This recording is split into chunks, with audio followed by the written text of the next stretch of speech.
Fire building up, placed on 36 dollies, and each one of those dollies had 8 pneumatic tires. Not that building, that's the one that bought off the building. Now, this statue behind me on my right side, that statue is known as Saint Anthony de Padua. He is the patron saint of lost articles and children. So if you lose anything, pray to him. Now he is also the patron saint that we got our city name from. Saint Anthony, San Antonio. Oh. And that statue was given to us by Portugal for our World's Hemisphere of 1968. And the World's Hemisphere of 1968 was just a gigantic party held here in San Antonio to increase tourism. And that worked out perfectly well. Because the number 2 tourist location here in Texas is the Alamo. Number 1? Well, that's your boat captain today. Just kidding. The number 1 tourist location here in Texas is actually the park you're currently in. This park is known as the Riverwalk. Now look over here on my right side. Above the tree line on my right, you're going to be seeing a steeple. That steeple belongs to St. Joseph's Catholic Church. Now, St. Joseph's Catholic Church had opened up in 1868 by German settlers that wanted to worship in their native language. And on the 4th Sunday of the month, they have an all-male choir called Villita. And the Villita actually sing in German on the 4th Sunday of the month. And that steeple that I made you look at was not originally there in 1868. It was actually placed up there in 1892. And inside of St. Joseph's Catholic Church are these gigantic, beautiful stained glass windows that they had got from Germany in 1905. All right, pardon me for a moment.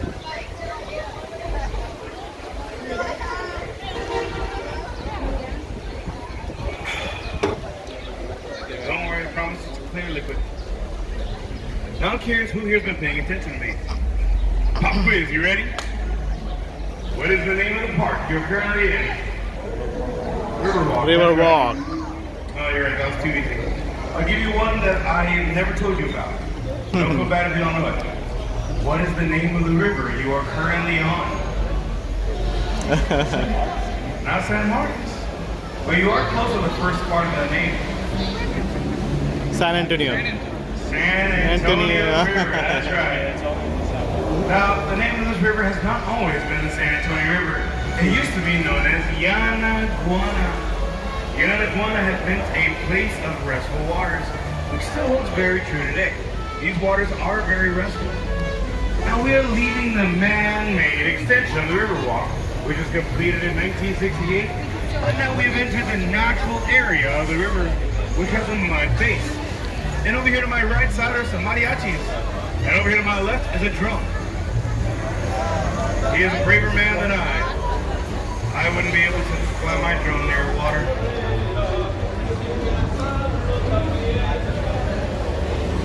Now, like I said, we're in the natural area of the river.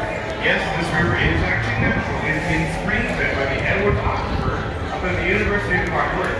Well, anyways, the depth of this water does vary from location to location. Over here to my right side, 6 feet.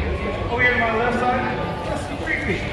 And we did that on purpose because we pushed all the dirt over towards the bar. If someone's been drinking a little too much and they fall into this river, you just stand up and get out on their own.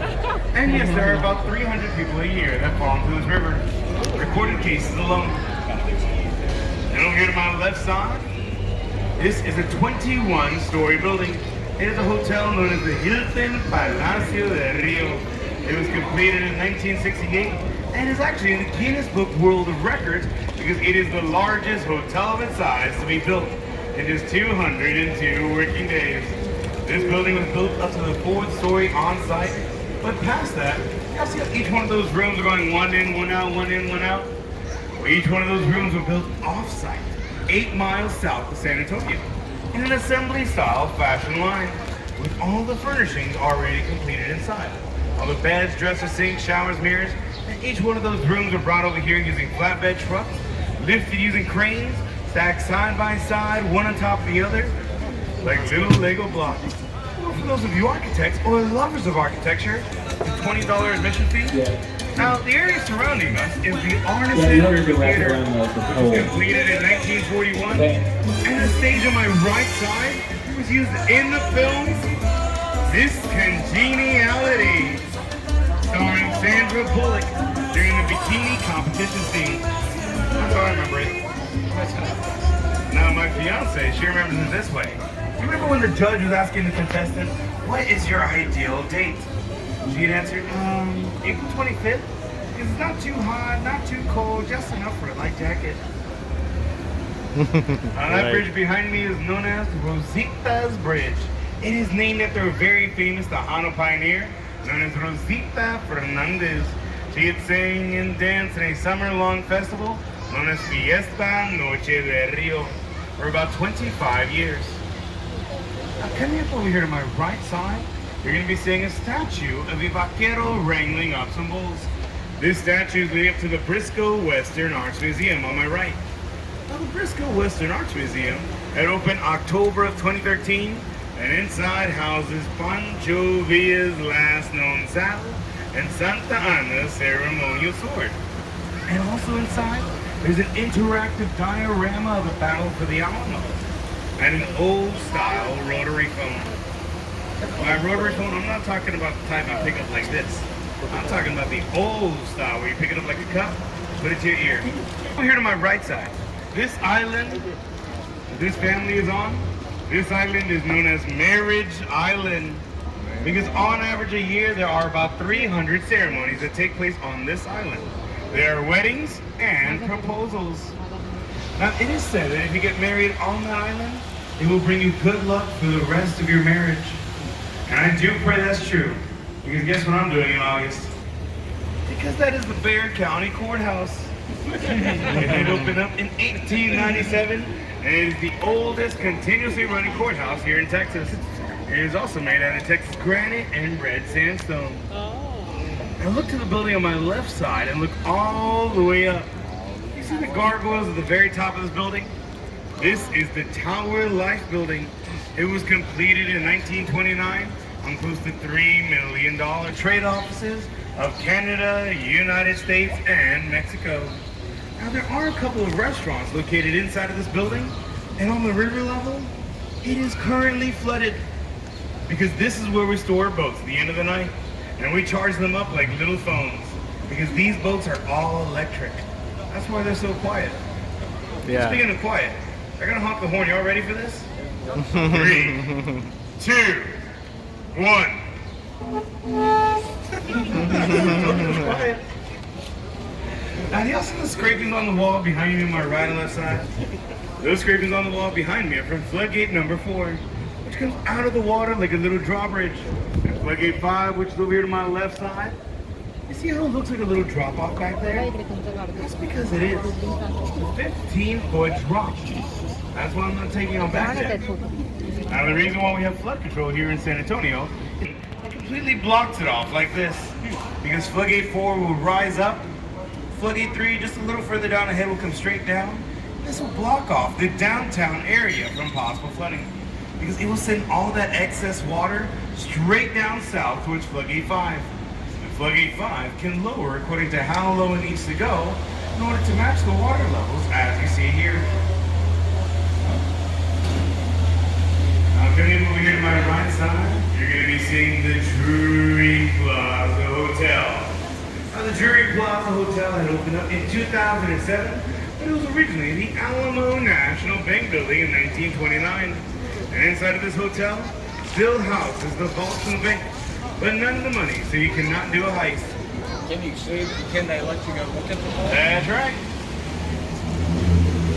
I'm just not sure of the procedures of that, but I have heard of people that actually stay in the hotel are able to view it. Really? I'll look over here to my left side.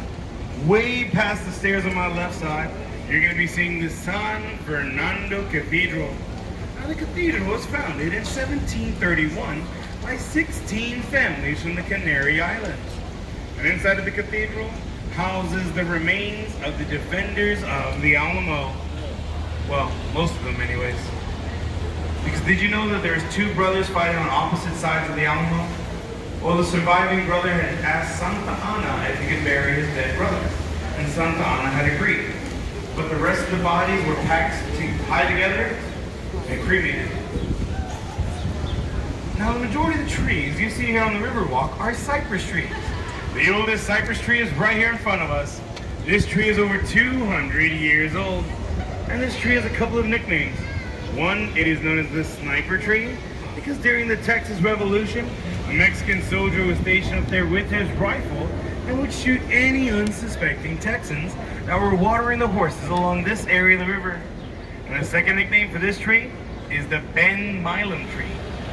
Look at number 3, where the door comes straight down, and it takes about 15 minutes for that door to come down. Now, I do thank y'all for your patience for waiting in line, but do you think that line was too long? No. For those of you that say yes, No. here's the line coming up over here to my right side for this ticket location. Hey, see that little blue boat over there? That's where the line ends to get on the boat. Now, does anybody here enjoy drinking alcohol? So much so that even if it becomes illegal, would you still drink it? If that's a yes, you just don't want to say it, this is the perfect place for you. Over here to my right side behind me. This is the Esquire Tavern, which was established in 1933. Yes, the same year that Prohibition was lifted. And before the tavern was established as a tavern, it was a barber shop. Just 6 minutes after Prohibition was lifted, the Esquire Tavern had opened up as a fully stocked bar. Just 6 minutes after Prohibition was lifted. And inside of the Esquire Tavern has the longest wooden beer-soda bar here in Texas, which is about 108 feet long. But that's not the best thing about the Esquire. Do you want to know the best thing about it? That inside there is still a speakeasy type bar. But in order to gain access, you have to walk up inside of the Esquire, walk towards the restrooms, and once when you see a door that leads downstairs, knock on it 4 times and say the polar bear has risen. The speakeasy type bar is really cool. Now, like I said, behind me on my right side is another ticket location for our company. This one is known as the Aztec Theater, which had opened up in 1926 as a movie theater. The popularity of the theater was in decline in the 1970s. It got set for demolition. But luckily, in 1992, it got marked as a historical landmark, which had saved the building, but not the business. And now on the upper floors, it is being used as a concert hall. Has anybody here ever seen the movie Selena, starring Jennifer Lopez? Yeah? You see this bridge right here above my head? Look at me. Be jealous. Because that bridge behind me was used in the movie Selena. During part of the scene where Selena Quintanilla Perez and her husband Chris were talking on this bridge, she was sitting on it from this side. Now, during the movie, do you remember that boat captain that was going underneath the bridge? Guess what? It wasn't me.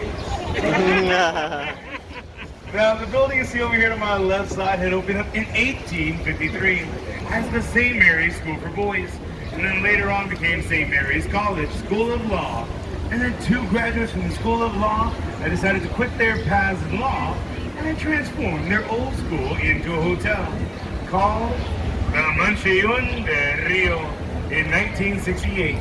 Then in 2006, the Omni had bought it out and transformed it from the Mansion Del Rio to the Omni. La Mansion Del Rio. Pretty big name change, huh? Now, does anybody here enjoy? I look all the way up on my left. This wall, look at this freestanding. It looks like it can come down at any second because this is an iron building. It has the next hospital, and it was the first hospital in the United States to offer central air conditioning, and it was also Henry Cisneros. By the way, the building is no longer a hospital. It is now being transformed into another hotel.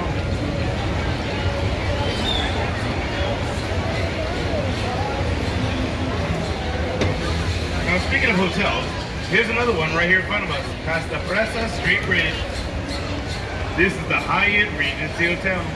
Now, the Hyatt Regency Hotel had opened up in 1981, and the reason why it is only 16 stories tall is the Alamo is its next door neighbor. The Alamo is a war memorial, and it cannot cast a single shadow upon any war memorial at any time throughout the year.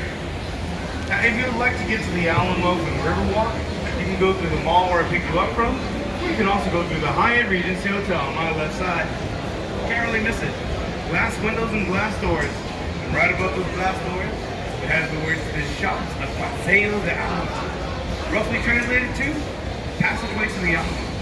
Because inside the Hyatt is a waterway you can follow up. And once when that waterway ends, just cross the street and you'll be at the Alamo Plaza. But before we were able to cross the street, you're going to be coming face to face with the cannon. Don't worry, it's a picture. But behind that picture is an actual cannon.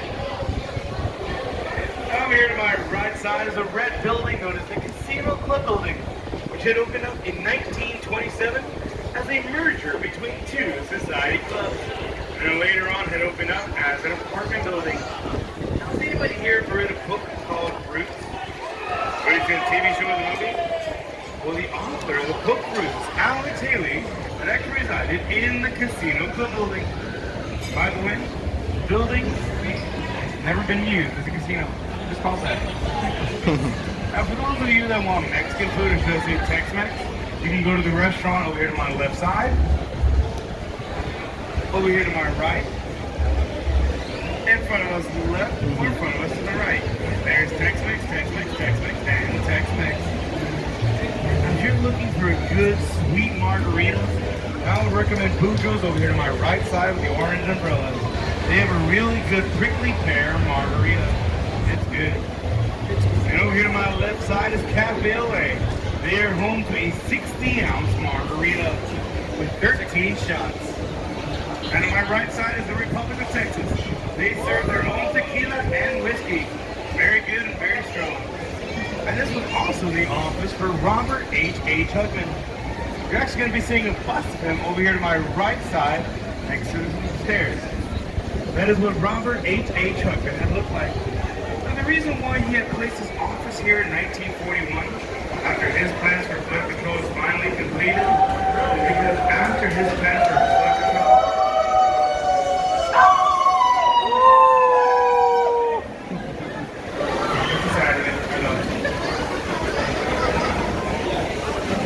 well, like I said, the reason why he placed his office along the river is he wanted to prove to everyone that he believed in his idea for flood control so much he was willing to risk his own life and personal property. Well, it took 5 years of him being here on the Riverwalk by himself for the first business to finally open up, which is over here to my right side. This is Casa Rio. Now, Casa Rio opened up in 1946, and it was also the first restaurant to offer riverside dining and river dining. Before COVID-19, we offered dining boats, cocktail boats, and even a shuttle service. But those services no longer exist today. You want to know why? We're hiring. Now, we have left the natural area of the Riverwalk, which was completed in 1941, but now we have just entered the man-made extension. And this extension of the river will take us back to the mall, the shops, the Rivercenter. It can also take us to the Henry B. Gonzalez Convention Center. If you walk around the convention center, you can actually get to the Tower of the Americas, which is HemisFair Park. But before I start talking to you about the Tower of the Americas, I want to talk to you about this red spiral sculpture you see behind me on my left side, right there on the street level. That red spiral sculpture behind me on my left is called the Torch of Friendship. It was given to us by a world international artist of the name Sebastian. It stands at 65 feet tall and it weighs about 45 tons. And it is there to signify the friendship between Mexico and the United States. No matter how complicated our friendship can be, we still remain united even during the toughest of trials. And the Torch of Friendship was placed there in 2002, and I believe it weighs 45 tons to signify just how good our food tastes together. Now, can I get everyone's attention over here to my right side next to us? You're going to be seeing two metallic flowers coming out of the ground. That artwork is called Bloom. It was placed there a few months ago, and there is no history behind it at all. Now, are you ready for my final story? It's the Tower of the Americas over here to my right side through the clearing of the trees. We have sand and sky. The Tower of the Americas was built there as a staple for the World's HemisFair in 1968. And up to the very top of the antenna, it stands at 750 feet tall. It is the second largest freestanding tower here in the United States. The first one is not the Space Needle in Seattle. It's actually the Stratosphere in Las Vegas. The Tower of the Americas here. If you do not want to take the elevator up to the observation deck, or even to the restaurant that rotates 360 degrees every hour, don't worry. You can always take the 952 steps. I mean, it's only a 650-foot incline. Somebody actually ran up those steps in just 5 minutes and 18 seconds. And I'll tell you this, I am never doing that again. Just kidding. That score was actually made on January 29th of 1981 by a 16-year-old high schooler of the name Tommy Johnson. All right, ladies and gentlemen, unfortunately, this is the end of our tour. So please remain seated until I tie down the boat. And also, please look for any loose articles. But look to your left, look to your right, and look underneath the seats. Now, if you have left anything behind worth of value,